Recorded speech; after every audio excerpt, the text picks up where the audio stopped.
দিনের শুরুটা হয়েছিল নেতাজি ইন্ডোর স্টেডিয়ামের বাইরে যোগ্য অযোগ্য, মানে একদল দাবি করছে তারা যোগ্য, আর আরেক দল উল্টো দিকের লোকজনদের বলছে এরা অযোগ্য। ফলে বেশ সমস্যার ব্যাপার। এদের মধ্যে ওই নেতাজি ইন্ডোরে ঢোকার পাস নিয়ে কাড়াকাড়ি, মারপিট, গন্ডগোল, মানে পশ্চিমবঙ্গের যে কোনো নির্বাচনের ক্ষেত্রে বা যে কোনো সংঘ বা সমবায়ের ক্ষেত্রে আমরা যা দেখি এখানেও ঠিক তাই দেখলাম।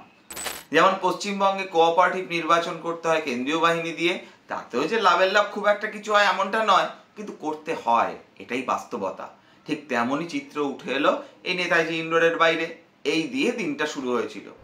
এবার মুখ্যমন্ত্রী মমতা বন্দ্যোপাধ্যায় এই বিষয়টা নিয়ে এতটাই সিরিয়াস, এতটাই গুরুত্ব দিয়ে দেখছেন, আবার নিন্দুকেরা বলছেন এতটাই চাপে আছেন, তাই 12:15টায় যেখানে তার পৌঁছানোর কথা তিনি প্রায় 1 ঘন্টা আগে পৌঁছে গেলেন, এবং 12:15টায় মিটিং শুরু হওয়ার কথা তার আধ ঘন্টা আগেই বৈঠক শুরু করে দিলেন।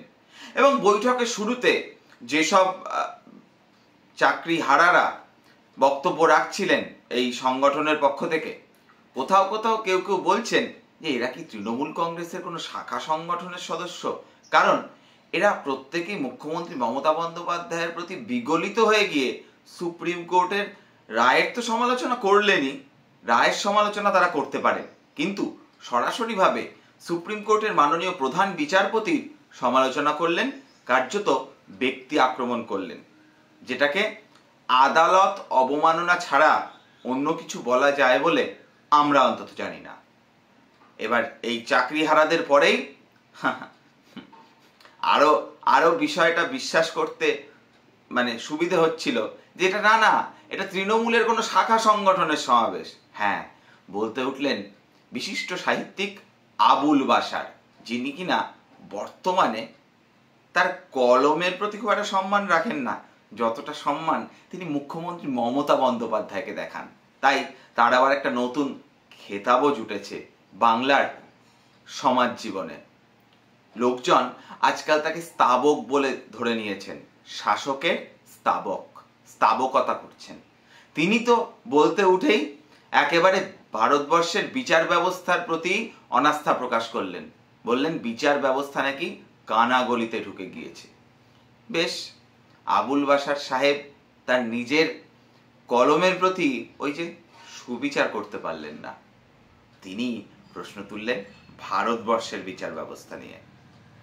আর তারপরে উঠলেন ওই আবার নিন্দুকেরা বলে যে চেয়ারের জল মুছে দেওয়া কবি, নিন্দুকেদের কথা আমরা সেটা মনে করি না। যাই হোক, কবি সুবোধ সরকার তিনি বলতে উঠলেন যে মাননীয় মুখ্যমন্ত্রী হলেন এই ক্রান্তিকালের বাতিঘর।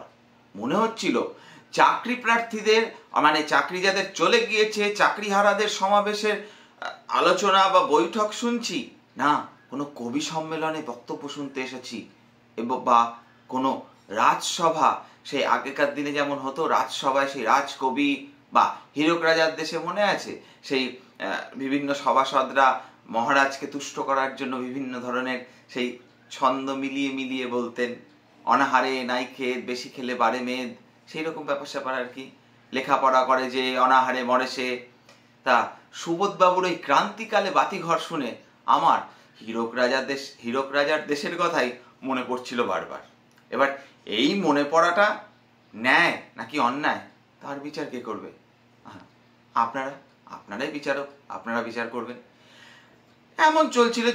তারপরে সময় বেশি গড়াতে দেওয়া যাবে না। এমনি এপ্রিলের শুরুতে যা গরম পড়তে শুরু করেছে, বেশিক্ষণ মানুষের মাথা ঠান্ডা থাকবে এমনটা মনে করার কোনো কারণ নেই। আর এটা সব থেকে ভালো বোঝেন রাজ্যের মুখ্যমন্ত্রী। তিনি শটাং 12:15টার আগেই মাইক নিজের হাতে তুলে নিলেন এবং বলতে শুরু করলেন। সেখানে উঠে এলো এইটার বিষয়ে চক্রান্ত চলছে, শিক্ষা ব্যবস্থাকে লাঠে তুলে দেওয়ার চক্রান্ত চলছে। বিকাশ ভট্টাচার্যকে আক্রমণ করলেন, বিকাশ ভট্টাচার্যকে বললেন তাকে আইসোলেট করা হোক। তুমি গিয়ে কেন অ্যাপ্লাই করলে? ফার্স্ট কোশ্চেন আমার, whether Bikash Bhattacharya will be isolated or not politically? This is my first question. CPM has to answer. বলেছেন সিপিএম আমলের অনেকের চাকরি আমি খাইনি, আমি বলেছিলাম যে বদলা নয় বদল চাই, তাই আমি বদলা নেইনি। সেই ক্ষেত্রে বলতে হবে তাহলে তো আপনি সিপিএম এর সব থেকে বড় বন্ধু, বা আপনাকে অনেকে বলতে পারে আপনার সঙ্গে সিপিএম এর সেটিং আছে। কিন্তু এ কেমন সেটিং যেখানে আপনি সিপিএম কে ক্ষমা করে দিচ্ছেন কিন্তু সিপিএম আপনাকে ছাড়ছে না? আপনি কেন ক্ষমা করছেন? ব্যবস্থা নিন, দেখিয়ে দিন যে আপনিও কোনো কম নয় ন্যায় প্রতিষ্ঠার ক্ষেত্রে। এবার সেই সব বললেন টললেন, তারপরে তিনি যে ব্যাখ্যাটা দিলেন সেটা হলো সুপ্রিম কোর্টের, এর আগে উনি বলেছেন সুপ্রিম কোর্টের এক প্রধান বিচারপতি এক রায় দিলেন, আরেকজন এসে পাল্টে দিলেন। দেখুন একটা কথা বলি, যিনি স্থগিতাদেশ আর একটা বিচারের একটা জাজমেন্ট রায় দুটোর পার্থক্য বোঝেন না, তার নাকি আবার ল পাস করা ডিগ্রি আছে, তিনিও নাকি আইনজীবী। এটা মানতে খুব কষ্ট হয়। আর যদি তিনি সবটা বুঝেও না বোঝার ভান করেন বা মানুষকে ভুল বোঝান, তাহলে আর কি বলবো একজন মুখ্যমন্ত্রী সম্পর্কে? এটাই বলতে হয় তিনি অসত্য কথা বলছেন, জেনে শুনে অসত্য কথা বলছেন এবং মানুষের মধ্যে ছড়াচ্ছেন। এমন বলতে বলতে মুখ্যমন্ত্রী বলছিলেন আপনারা স্কুলে যান, আপনাদের কোনো সার্ভিস ব্রেক হবে না, আপনাদের ব্যাপারটাও আমি দেখব, ইত্যাদি ইত্যাদি। আপনারা ভলেন্টিয়ারি সার্ভিস দিতে পারেন, ভলেন্টিয়ারি সার্ভিসে কেউ আটকাতে পারে না। এই যেই বললেন মুখ্যমন্ত্রী ভলেন্টিয়ারি সার্ভিসের কথা, তখনই নিচ থেকে বেশ কিছু শিক্ষক বিক্ষোভ দেখাতে শুরু করলেন। যদিও এখানে মাইক ছিল শুধুমাত্র মুখ্যমন্ত্রীর হাতে, ফলে তাকেই ফোকাসে রাখা হয়েছিল, ফলে নিচ থেকে কে কেমন বিক্ষোভ দেখালেন সেটা খুব একটা যে সামনে এসেছে এমনটা নয়। আর যেই না একজন উঠে দাঁড়াচ্ছে তার পাশে 4-5 করে পুলিশ চলে যাচ্ছে। এইটাই ওই অনেকে বলেছিলেন না কেলগের ঘটনার পরে, যে কেলগের সঙ্গে পশ্চিমবঙ্গে কোথাও মুখ্যমন্ত্রীকে প্রশ্ন করতে গেলে কি পার্থক্য? কেলগে মুখ্যমন্ত্রীকে প্রশ্ন করা যায় ফ্রিভাবে, স্বাধীনভাবে, আর আমাদের রাজ্যে তাকে প্রশ্ন করতে গেলে পাশে নিরাপত্তারক্ষী, পুলিশ কর্মী, তার দলের সাঙ্গপাঙ্গরা তারা এসে দাঁড়িয়ে যান। আমাদের কি দুর্ভাগ্য বলুন তো, আমাদের রাজ্যের মুখ্যমন্ত্রী, আমাদের শাসক, তাকে প্রশ্ন করতে হলে আমাদের বিদেশের মাটিতে যেতে হবে, সেখানে আমরা একটু স্বাধীনতা পাবো। বড় প্রশ্ন কিন্তু, তাহলে কি এখানে আমাদের শাসককে প্রশ্ন করার স্বাধীনতাটাই নেই? বিরাট একটা প্রশ্ন। এবার এমনটা যখন চলছেন তখন মুখ্যমন্ত্রী আবার এও বললেন আমি অযোগ্যদের ব্যাপারটাও দেখবো, আমি তদন্ত করে দেখবো তাদের বিরুদ্ধে কি এভিডেন্স আছে, ইত্যাদি ইত্যাদি। আপনি তদন্ত করবেন, আপনার সরকারের হাতেই তো ছিল সবটা, কেন ব্যবস্থা নেননি তখন? সেই বিষয়ে তিনি কোনো কথা বলেননি। একই সঙ্গে মুখ্যমন্ত্রী আবার এও বললেন সুপ্রিম কোর্ট আমাদের যোগ্য অযোগ্যর তালিকা দেয়নি। সুপ্রিম কোর্টের তালিকা দেওয়ার কথা নাকি যোগ্য অযোগ্যের? ময়দানে দাঁড়িয়ে থাকা ঘোড়ারাও এই কথাটা শুনলে হাসবে, আর হাসায়েন না। এবার এই সব চলতে চলতে মুখ্যমন্ত্রী যখন বললেন যে আপনাদের কোনো চিন্তা নেই, সার্ভিস ব্রেক হবে না, ইত্যাদি এবং ইত্যাদি, ঠিক এই সময়ই দিল্লির মাটিতে সুপ্রিম কোর্টে পশ্চিমবঙ্গ মধ্যশিক্ষা পর্ষদ তারা মহামান্য সুপ্রিম কোর্টের কাছে এই 3 তারিখের দেওয়া রায়ের একটু সুরাহা চেয়ে বা রায়ের খানিকটা বদল চেয়ে একটা আবেদন করলেন। নেতাজি ইন্ডোরের ঝাঁজ সুপ্রিম কোর্টের আবেদনে বদলে গেল কাকুতি মিনতিতে। হুজুর বাঁচান, এদের না রাখলে শিক্ষা ব্যবস্থা বাঁচবে না, রাজ্যের শিক্ষা ব্যবস্থা বাঁচবে না, খুব খারাপ অবস্থা।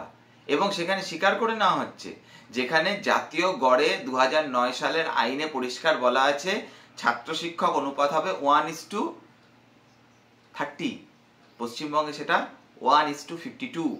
এবং যদি এই 26,000কে চাকরির আওতা থেকে বাইরে করতে হয় তাহলে সেটা দাঁড়াবে 1:58। এবং সেখানে একটা গুরুত্বপূর্ণ বিষয়, যেখানে মুখ্যমন্ত্রী বলছেন সার্ভিস ব্রেক হবে না এই চাকরি হারাদের, মানে তথাকথিতভাবে যারা দাগি নয় এখনো পর্যন্ত দাগি বলে চিহ্নিত নয়, তাদের বলছেন যে সার্ভিস ব্রেক হবে না। সেখানে তারই সরকারের মধ্যশিক্ষা পর্ষদ সুপ্রিম কোর্টের আবেদনপত্রে লিখছেন 4 নম্বর পাতার 6 নম্বর পয়েন্টে, without any claim in their favour, without any claim in their favour, অর্থাৎ এই শিক্ষকদের বা শিক্ষাকর্মীদের আমরা রেখে দিতে চাই এই শিক্ষাবর্ষ শেষ হওয়া বা নিয়োগ প্রক্রিয়া শেষ হওয়া, যেটা আগে হবে সেই পর্যন্ত, এবং ততদিন এদেরকে আমরা ওই আপাতভাবে একটা নির্দিষ্ট সময়ের ভিত্তিতে নেওয়া কর্মচারী হিসেবেই দেখব। অর্থাৎ এদের স্থায়ী চাকরির বিষয়টা কিন্তু মধ্যশিক্ষা পর্ষদ বলছে না। এবার ভাবুন, এখন মধ্যশিক্ষা পর্ষদকেও মুখ্যমন্ত্রী বলে দিতে পারেন ওটা তো অটোনমাস বডি, আবার ঘোড়া হাসবে। তাহলে মুখ্যমন্ত্রী সত্য বলছেন নাকি মধ্যশিক্ষা পর্ষদের ওই আবেদন পত্রটা সত্য কথা বলছে? এটাকে এক কথায় দ্বিচারিতা ছাড়া আর কিছু বলে না। তাই নেতাজি ইন্ডোরে কি হয়েছে? নেতাজি ইন্ডোরে যেটা হয়েছে, খুব শীঘ্রই অনেকে বলছেন, আবার কটাক্ষ করছেন, এটা ঠিক না নাকি ঠিক জানি না, কিন্তু অনেকে বলছেন এই অযোগ্যদের বিষয়টা মুখ্যমন্ত্রী তুলে দিয়ে ভবিষ্যতে অযোগ্যশ্রী বলেও কোনো প্রকল্প চালু করতে পারে, মানে নিন্দুকেরা বলছেন আর কি। তবে মুখ্যমন্ত্রী তেমন বিক্ষোভের আঁচ টের না পেলেও তার শিক্ষামন্ত্রী ব্রাত্যবাবুকে খানিকটা এই বিক্ষোভের আঁচ পোহাতে হয়েছে। দেখুন সেই ভিডিও। দেখলেন? আজকের এপিসোড নিয়ে আপনাদের কি মতামত এই গোটা ঘটনা নিয়ে জানান কমেন্ট বক্সে। যদি আজকের এপিসোড ঠিকঠাক লেগে থাকে তাহলে লাইক করে দেবেন, আর যদি মনে হয় সময় নষ্ট, ডিসলাইক করতে দ্বিধাবোধ করবেন না। বা আমাদের মতের সঙ্গে আপনাদের যদি অসহমত থাকে, আপনাদের যদি মনে হয় এপিসোডটা ঠিকঠাক কারণে হয়নি, তাহলেও ডিসলাইক করতে দ্বিধাবোধ করবেন না। দেখতে থাকুন রূপক অর্থে। আর যারা চ্যানেলটিকে এখনো সাবস্ক্রাইব করেননি, সাবস্ক্রাইব করে দেবেন, পাশের বেল আইকনটা প্রেস করতে ভুলবেন না। দেখা হচ্ছে অন্য কোনো এক এপিসোডে।